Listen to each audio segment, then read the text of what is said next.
महाराष्ट्र क्रांती news, आवाज सर्वसामान्यांचा। कळवण तालुक्यातील आदिवासी समाजासाठी डोंगरादेव उत्सव हा एक महत्त्वपूर्ण धार्मिक आणि सांस्कृतिक उत्सव मानला जातो। तालुक्यातील वाडी बुद्रुक या गावात हा उत्सव जल्लोषात साजरा करण्यात येत असून या उत्सवानं संपूर्ण परिसरात आनंदोत्सवाचं वातावरण निर्माण केले। मार्गशीर्ष पौर्णिमेच्या दिवशी वाडी बुद्रुकमध्ये डोंगरादेवाची विधिवत पूजा करण्यात येते। भगत धार्मिक गुरु मठावरील तोबाची पूजा करतात। हा तोबा म्हणजे गडावर जाऊन देवी देवता आणि ग्रामदेवताच्या प्रसन्नतेसाठी करण्यात येणारा एक विशेष धार्मिक विधी होय। भक्ताच्या नेतृत्वाखाली गावातील मावळे तरुण पुरुष डोंगरादेवाच्या गाण्याचा गजर करत गडाच्या दिशेने रवाना होतात। संध्याकाळी गडाच्या पायथ्याशी सर्व मावळे एकत्र येतात। भगत कंसरा, नागली व तांदळाच्या 100 पूजांच्या माध्यमातून गडावर पूजा करतात। यावेळी ग्रामस्थ देवी देवतांच्या कृपेने मनाला सुख समृद्धी लाभो, शेतात चांगलं उत्पन्न मिळो अशी मनोभावी प्रार्थना करतात।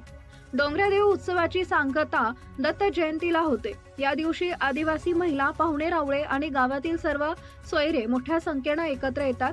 ग्रामस्थ आपापल्या परंपरा, गाणी आणि नृत्याद्वारे या उत्सवाला रंगतदार बनवतात। कळवण तालुका हा आदिवासी बहुल क्षेत्र असल्यामुळे तिथं अशा धार्मिक आणि सांस्कृतिक परंपराचा मोठा ठसा उमटलेला आहे।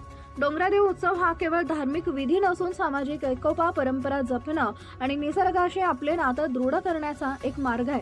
वाडी बुद्रुकसह संपूर्ण कळवण तालुक्यात या उत्सवाचं मोठं महत्त्व आहे। ग्रामस्थांचा उत्साह, आदिवासी समाजातील एकजूट आणि डोंगरादेवाबद्दलची श्रद्धा हे या उत्सवाचं प्रमुख आकर्षण ठरतं। महाराष्ट्र क्रांती न्यूज साठी प्रतिनिधी योगेश निकम, कळवण।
अशाच नवनवीन बातम्या पाहण्यासाठी आमच्या महाराष्ट्र क्रांती न्यूज या YouTube चॅनलला लाईक करा, सबस्क्राईब करा आणि बेल आयकॉनला प्रेस करा।